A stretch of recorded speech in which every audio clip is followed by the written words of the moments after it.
de la mi-journée sur Canada International. Au sommaire de l'inédit, le vert ou jaune se hisse au sommet de la meilleure ligue de basket du monde. Le jeune Camerounais Pascal Siakam démontre la vélocité du lion indomptable cette nuit aux États-Unis pour le match de sacre de Toronto Raptors face aux Golden State Warriors. Plus de détails dans cette édition de la mi-journée. Crise des transporteurs par camion le long du corridor Douala-N'Djamena. Face aux récriminations des transporteurs, la douane fait le point. Nous écouterons Georges Mendouga, chef secteur des douanes littorales 2, qui reviendra sur l'apport de la douane dans le processus de facilitation et de sécurisation des marchandises en transit au Cameroun et sur les différents postes de contrôle douanier le long du corridor. Et puis, malgré les attaques encore enregistrées dans l'extrême nord, un ouf de soulagement est apporté aux victimes de Boko Haram dans l'arrondissement de Mokolo par la Croix-Rouge et les partenaires étrangers. Une action qui ravit les populations en proie à la misère.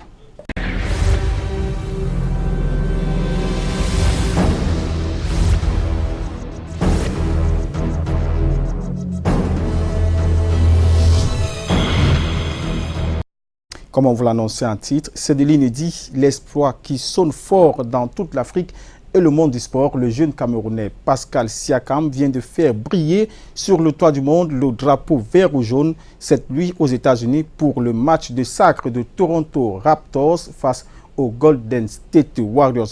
Revivons ce match avec cet élément signé Aimé Moukoko. C'est inexplicable. Juste être ici, avoir l'opportunité de jouer et de gagner la NBA Finals, j'ai pas les mots en fait pour exprimer ma joie. Il y a ceux qui rêvent de posséder la fameuse bague de la National Basketball Association, mais il y en a qui, au-delà de réaliser ce rêve, entrent dans les annales avec le sacre inédit, tel les Raptors de Toronto pour la toute première fois, avec un certain Pascal Siakam. C'est juste mon parcours. Tout ce que j'ai fait, avoir l'opportunité d'être là aujourd'hui, représenter l'Afrique, le Cameroun. Je pense qu'il n'y a rien au-dessus de ça, en fait. Juste avoir ça et pouvoir gagner pour toute une nation, pour tout un continent, c'est vraiment... Je suis top, en fait. Le lion indomptable de la balle orange, natif de Douala, n'a pas que participé à la victoire de sa franchise avec 26 points marqués, 10 rebonds, 3 passes décisives en 46 minutes de jeu. Il vient de mettre le Cameroun et l'Afrique aux côtés du Congolais Serge Ibaka sur le toit du monde. À 25 ans, Pascal Siakam est le meilleur marqueur de ce match 6 contre les Golden State Warriors de Stephen Curry. 26 comme le nombre de points de Kawhi Leonard avec 10 passes décisives et 7 rebonds, le MVP désigné de ce match d'anthologie qui se termine sous le score de 104 à 110. La nuit de jeudi à vendredi était longue pour tous les amoureux du sport en général et du basketball en particulier. Encore une fois, le drapeau vert ou jaune est brandi par ce jeune qui a fait ses classes à Snoop Basketball en championnat junior à Douala. Un véritable cadeau pour son papa et son coach formateur dont la prophétie se réalise un 14 juin 2019. Toujours en sport, plusieurs articulations sportives au menu ce week-end entre le volleyball et ses éliminatoires de la zone B ou encore la natation, sans toutefois oublier le football et la Coupe du monde féminine. Tout y est dans ce rendez-vous sportif signé Alex Tembe. Le bain est plongé dans la piscine semi-olympique de Bassa à la faveur de la fin de la saison sportive de la région du littoral. Bien que cette fin de saison soit régionale, elle reste tout de même open. Question de donner la possibilité à tous les nageurs de s'exprimer. Au menu donc, les épreuves de nage libre, brasse, dos, papillon et relais 4x25 mètres. Prenons nos queues à présent pour parler de billard et ses éliminatoires de la Coupe du Cameroun 2019 en individuel. Celles-ci vont se jouer ce week-end entre Yaoundé et Douala. Tous les billardistes y sont conviés en attendant les finales en individuel qui vont se jouer à Yaoundé le 22 juin prochain. Montons à présent au filet pour parler de volleyball et ses qualifications des Jeux africains de la zone 4. Les Lions indomptables du Cameroun rencontrent ce samedi à Brazzaville l'équipe congolaise. Il est question pour nos Lions d'obtenir le ticket qualificatif pour les Jeux africains 2019. Terminons avec le handball pour parler des quarts de finale de la Coupe du Cameroun qui se joue ce week-end sur toute l'étendue du territoire national. Avec au menu 24 rencontres, dames et messieurs. Bon week-end à tous. En société, cela commence sous forme du rigole, l'érosion et le temps aidant, cela se transforme en une faille qui cause de nombreux dégâts.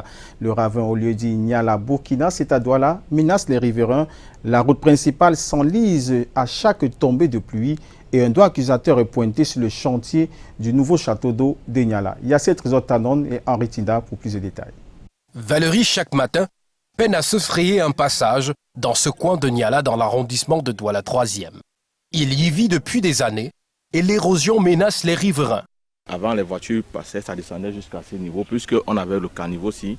Le lieu d'Ignala Burkina est un danger permanent à cause du ravin qui progresse de part et d'autre. Depuis un certain temps, nous sommes en train de souffrir pour un ravin qui est en train d'engloutir nos enfants. Bon, j'étais chez le chef, il m'a dit que c'est un projet, quand ils ont gagné, ils ont confié le marché aux particuliers. Donc lui, il avait fait l'arrêt des travaux. Puisque le gravier était tout en haut, là, ils ont tout vendu. La construction du nouveau château d'eau serait à l'origine du malaise, car l'écoulement des eaux lors de la première vidange a fait d'énormes dégâts. Même les enfants sont sous la menace. On déplore déjà 2 cas de décès. Certains riverains ont déménagé. Le ravin était très loin là-bas. Il y a même mon voisin d'en face, il était obligé de déménager à cause de ce ravin. Même nous-mêmes, nous sommes même prêts à déménager. Depuis un certain temps, on ne fait que faire les travaux. Quand il pleut, vous venez ici vous-même. L'eau là peut vous emporter pour vous amener là-bas en bas. Et ceux qui restent encore sur leur terre craignent le pire. Nous qui avons jeté les ponts, les arbres pour traverser, pour sortir de l'autre côté, on a les difficultés de se rendre de l'autre côté parce que quand le coup d'eau passe ici, là, si tu n'es pas fort, tu ne peux pas t'en sortir. Parce que tu as peur que tu vas tomber à l'intérieur. Et regardez vous-même la profondeur, tu tombes, c'est la mort. Malgré les efforts des riverains pour stopper l'avancée du ravin, il progresse à une vitesse ahurissante. Et si rien n'est fait, d'ici quelques temps, on peut encore vivre un éventuel drame. Depuis Niala Burkina, Gilbert Ndiatou, Henri Chinda et Yasser Trésor-Tanon pour Canal 2 International. Merci à cette Trésor-Tanon, mais en dehors des ravins qui se creusent, nous enregistrons des éboulements de terrain. Ceci, c'est à Yaoundé où nous attend Karel Mezatia. Bon après-midi, Karel.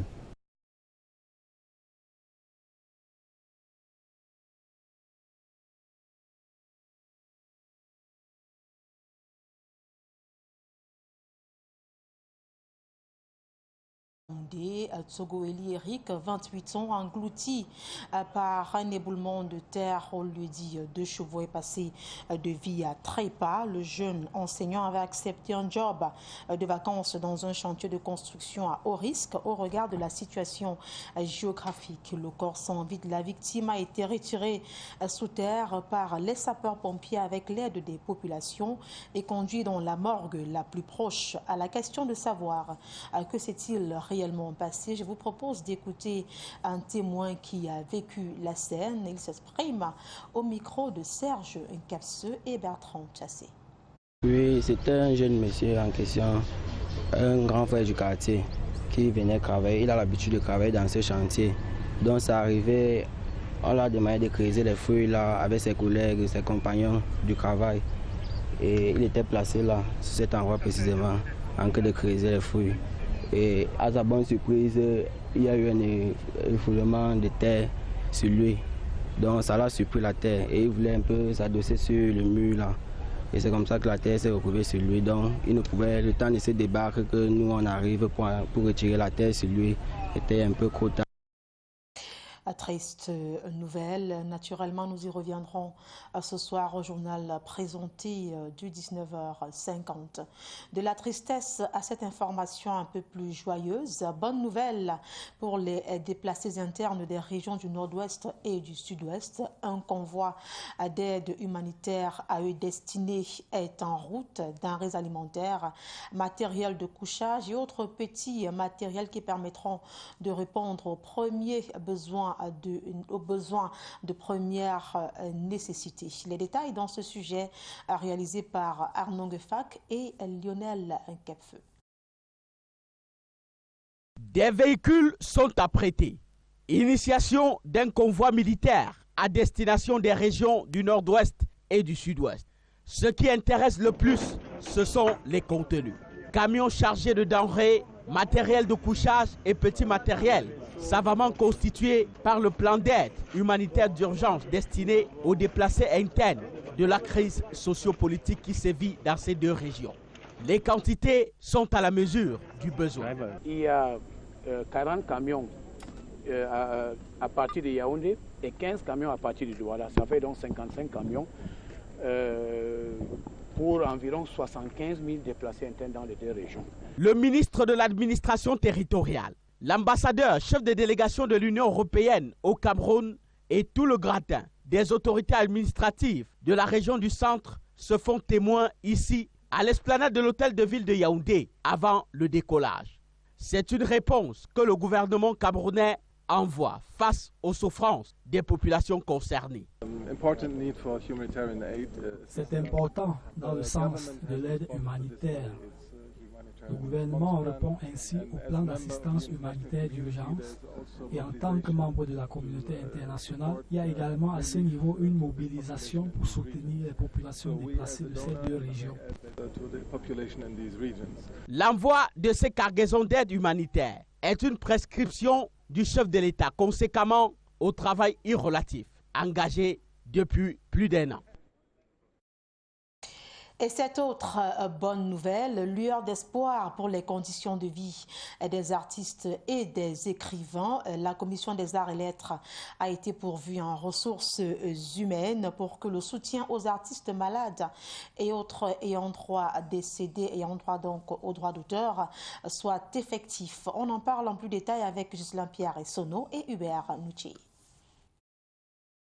Depuis mai 2018, aucun dossier d'artiste n'a prospéré, ni en termes de soutien aux malades, ni pour les ayants droit des créateurs et auteurs décédés. Catastrophique s'il elle ne l'est pas, cette situation n'a que trop duré. L'image de ces créateurs, mourants ou morts, faute de moyens financiers, a souvent tourné en cauchemar. Assurez avec rigueur la sélection des dossiers soumis à l'examen de votre commission.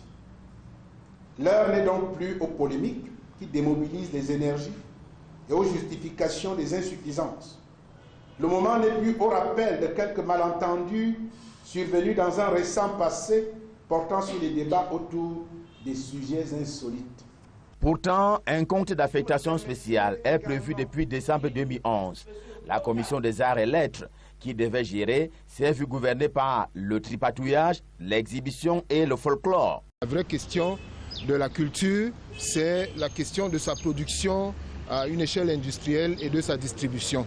Les voici donc, les nouveaux membres de la Commission des arts et lettres. Elle devra détecter et entretenir le talent, comme celui de Cor Roosevelt, 50 ans de carrière musicale. La production discographique elle est un peu menacée en ce moment avec la piraterie. Alors nous sommes très embêtés parce que si nous produisons des œuvres en support commercial, on ne profite pas. Nous qui parfois avons des positions un peu critiques, pour une fois qu'on nous met à l'épreuve, je pense qu'il est temps de mettre en pratique ce que nous préconisons très souvent. Tout un rêve de voir la précarité quitter le milieu de l'art et même des lettres. Tout à fait autre chose à présent. Gérard Douce-Guilaine était en visite de travail au Cameroun. L'ambassadeur chef des divisions d'Afrique centrale au service européen d'action extérieure après un séjour de 3 jours, quitte le pays. Mais avant, il a été reçu en audience hier matin par le président de l'Assemblée nationale, Kavaï Djibril. Au sortir de cette audience, il a répondu à une préoccupation de journalistes. Écoutons le au micro de Ghislain Pierre et Sono et Serge Alanzibou. Nous avons échangé sur aussi les relations possibles entre le Parlement camerounais et le Parlement européen. Donc, le président a réitéré sa disponibilité à accueillir une mission du Parlement européen, un message que nous allons transmettre au Parlement. Je peux dire aussi que nous avons salué l'effort de dialogue qui a été fait hier, mais aussi, donc ça c'est sur la relation entre l'Union européenne et le Cameroun, aussi l'ouverture qui a été annoncée par le président de la République et le Premier ministre pour ouvrir des formes de dialogue pour les régions de Nord-Ouest et Sud-Ouest pour essayer d'aboutir à une solution par le dialogue et la négociation. Nous encourageons réellement tous les acteurs qui sont impliqués dans cette situation à faire cet effort et à aller vers une solution négociée qui puisse ramener la paix et la prospérité dans ces deux régions du Cameroun. Nous avons aussi échangé sur des questions d'ordre régional, comme je vais déjà mentionner la problématique autour du lac Tchad, aussi les relations avec la République centrafricaine, où le Cameroun apporte sa contribution en vue aussi de la paix en République centrafricaine. 3e anniversaire de la Convention des Nations Unies pour les droits de l'enfant. Mona Télé a accueilli la toute nouvelle ambassadrice de bonne volonté de l'UNICEF au Cameroun. Charlotte Dipanda était porteuse d'un message de soutien aux enfants pour leur plein épanouissement. Bran Kamga et Constant Kamga reviennent de Mona Télé. La Convention des Nations Unies pour les droits de l'enfant a 30 ans. Coïncidence avec l'accueil de l'artiste internationale Charlotte Dipanda comme ambassadrice de bonne volonté de UNICEF Cameroun. Lancement des activités, première descente sur le terrain ce 13 juin à Mona Télé. C'est un honneur d'être là, de venir jusqu'à ces enfants de Mona Télé, leur dire que nous nous soucions d'eux, nous sommes conscients qu'il faille améliorer leurs conditions pour que demain on ait des adultes meilleurs. Engagement de Charlotte, mais aussi le bilan de 30 ans de la CDE, les avancées juridiques et sociales sont certes notables, mais limitées face aux défis à relever. Ce ne sont pas tous les enfants qui sont vaccinés contre toutes les maladies cibles du PEV. Il y a un taux de malnutrition chronique avoisinant les 30% sur le plan national. Il y a encore 30% des enfants qui ne bénéficient pas d'un acte de naissance. Et vous comprenez que c'est quand même très handicapant pour la suite, pour toute leur vie. Et le choix du chef-lieu de l'Alequier pour lancer la célébration du trentenaire de la Convention des droits de l'enfant n'est pas anodin.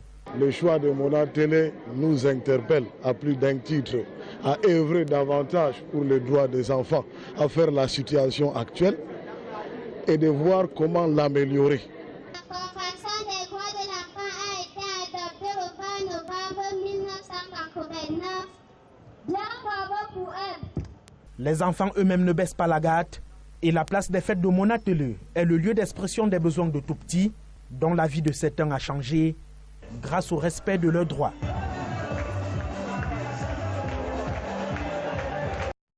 Vous l'avez certainement compris, il s'agissait du 30e anniversaire de la Convention des Nations Unies pour les droits des enfants. Cap à présent dans le département du Bam-Inkim, la BON veut relever le niveau de recettes des impôts et les stratégies pour y parvenir ont été évoquées lors d'une réunion à laquelle ont pris part tous les acteurs qui interviennent dans la chaîne. Les précisions dans ce sujet réalisées avec le concours de notre correspondant. Relever le niveau de recettes des impôts locaux dans le département du Bam-Inkim, tel est l'objectif des services fiscaux de l'État, de commun accord avec les collectivités territoriales décentralisées. Pour une meilleure collaboration que par le passé, les deux entités sont appelées à travailler en parfaite symbiose pour plus d'efficacité. C'est pour mettre en place les nouvelles stratégies que tous se sont réunis en concertation tout récemment. Alors, un tel séminaire permet de clarifier qui peut faire quoi, qui collecte, qui est compétent pour collecter l'impôt local en matière de fiscalité. C'est quelque chose de très primordial. C'est ça qui rend l'économie plus forte. La synergie d'action semble donc être le maître mot. Ce séminaire visait à jeter la lumière sur les compétences de chacun des services et surtout, comme je vous ai dit, d'harmoniser les stratégies. Par exemple, pour que nous descendions ensemble au lieu de descendre chacun à son tour, pour que arriver chez le contribuable, que le contribuable n'ait pas l'impression de harcèlement. Ce sont là des pistes de solutions proposées puis adoptées au cours des travaux présidés par le préfet du département du Bam-Inkim. Et la suite du 13h, c'est avec vous du côté de Douala, Robert Charlitok. Merci Karim Ezatia. Nous poursuivons avec le registre de bonnes nouvelles pour traduire le ouf de soulagement pour les victimes de Boko Haram dans l'arrondissement de Mokolo dans la région de l'extrême nord. Le réaménagement des infrastructures sociales de base est porté par la Croix-Rouge camerounaise avec le soutien des partenaires étrangers. Une action qui ravit les populations en proie à la misère. Aminou Alioum et Monique Naossi pour plus de détails. 180 abris définitifs, 100 abris provisoires, 132 latrines et 2 forages. Ce sont les ouvrages rétrocédés à Zamaï dans l'arrondissement de Mokolo par la Croix-Rouge camerounaise. Ces dons faits à l'endroit des populations déplacées internes de Zamaï et de Sangué ont été mobilisés avec l'appui des partenaires de la Croix-Rouge camerounaise, à l'instar de la Croix-Rouge luxembourgeoise, la Fédération internationale de la Croix-Rouge et du Croissant Rouge et la Croix-Rouge suédoise. Je ne saurais poursuivre mon propos sans toutefois remercier Monsieur le maire de la commune de Mokolo pour les de ces projets et aux volontaires qui ont permis de réaliser les ouvrages que nous sommes fiers de rétrocéder ce jour. Pour Bello, l'adjoint au maire de Mokolo, c'est une épine que la Croix-Rouge camerounaise vient d'enlever au pied de la commune. Cette cérémonie de rétrocession des ouvrages à Zamaï fait suite à une autre qui a eu lieu la veille dans le département du Mayo-Sava, précisément dans la localité de Doulo, arrondissement de Mora, où la présidente nationale de la Croix-Rouge est allée rétrocéder sans forage aux populations locales qui, bien que n'ayant pas déserté leur terroir, ont essuyé à maintes reprises les affres de la secte Boko Haram les années passées. Par la suite, elle a inauguré le siège départemental de la Croix-Rouge pour le Mayo-Sava à Mora. Il a également annoncé l'agrandissement prochain de la liste des partenaires de la Croix-Rouge camerounaise avec l'entrée de la Croix-Rouge italienne et celle de la Croix-Rouge britannique. Parlons maintenant de la grève en continu des transporteurs par camion le long du corridor Douala-N'Djamena. Des mises au point sont apportées par la douane camerounaise face aux revendications dues à la multiplicité des points de contrôle et bien d'autres mots qui plombent le processus de facilitation et de sécurisation des marchandises en transit vers les pays voisins. La douane camerounaise présente son implication à la facilitation à travers Nexus Plus et fait le point sur les différents postes de contrôle tout le long du corridor pour les marchandises en transit. Georges Mundouga, le chef secteur Douala 2, au micro de Stéphane Mbinac. Il faut dire que Nexus est un système de géolocalisation qui permet donc d'assurer la traçabilité de la marchandise qui part du port de Douala à destination de la RCA ou bien du Tchad. Ça permet donc non seulement aux administrations des douanes de contrôler le déplacement de la marchandise tout le long du corridor, mais ça permet également à l'importateur lui-même au Tchad ou en RCA de suivre en temps réel l'évolution de sa marchandise tout le long du corridor.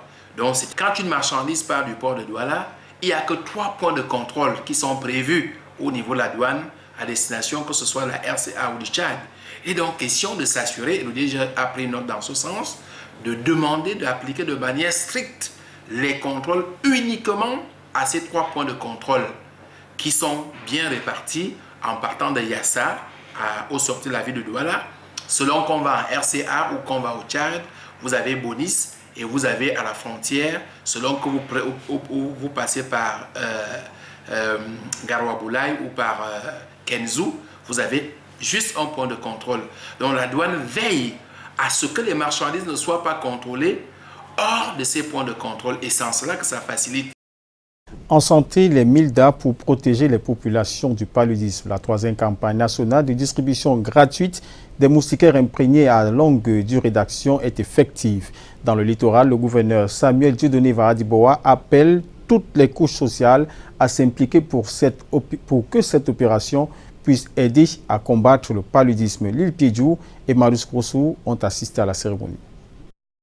Plus de 14 millions de moustiquaires imprégnés à longue durée d'action à distribuer au Cameroun.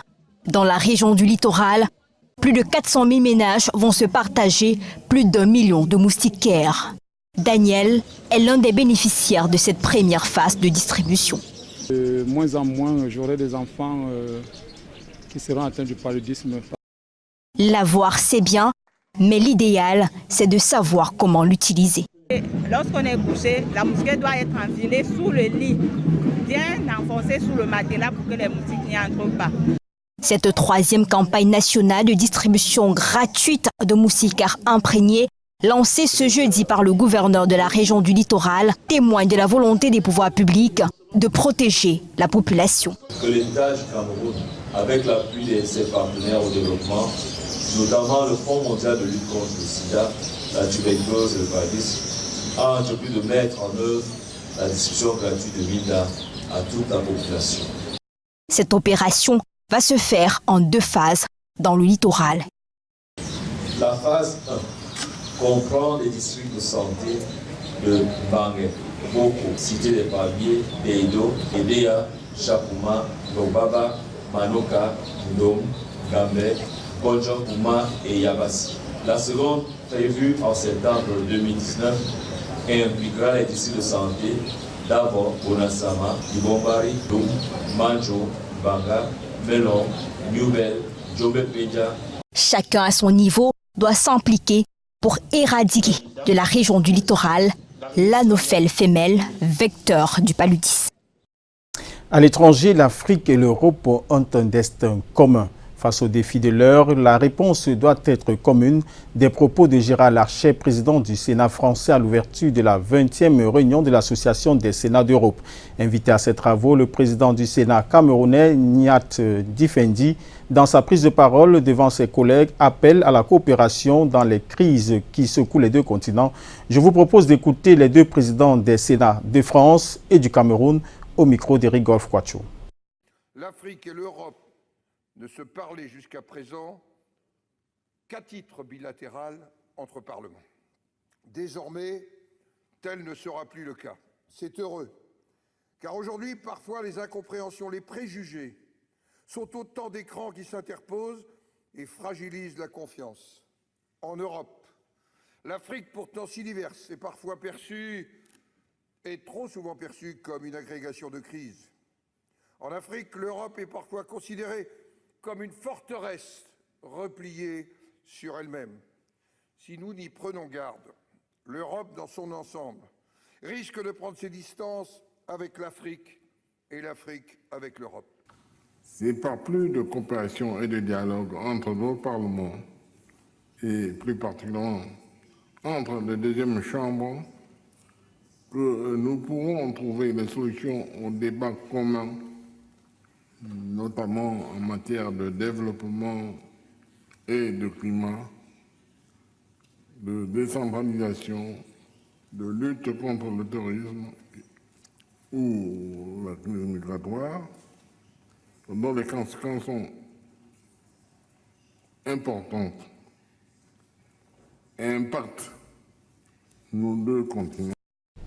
Après dans cette cérémonie d'ouverture, les travaux se tiennent en ce moment et en soirée. Le président du Sénat français prononcera un discours de clôture et les conclusions. Mesdames et messieurs, c'est avec ces éléments venant du Sénat d'Europe que nous mettons terme à cette édition de la Mi-Journée du Canada international. Merci à toute la rédaction de Canada. Merci à vous de nous avoir prêté vos yeux et vos oreilles. Bon après-midi. Au revoir.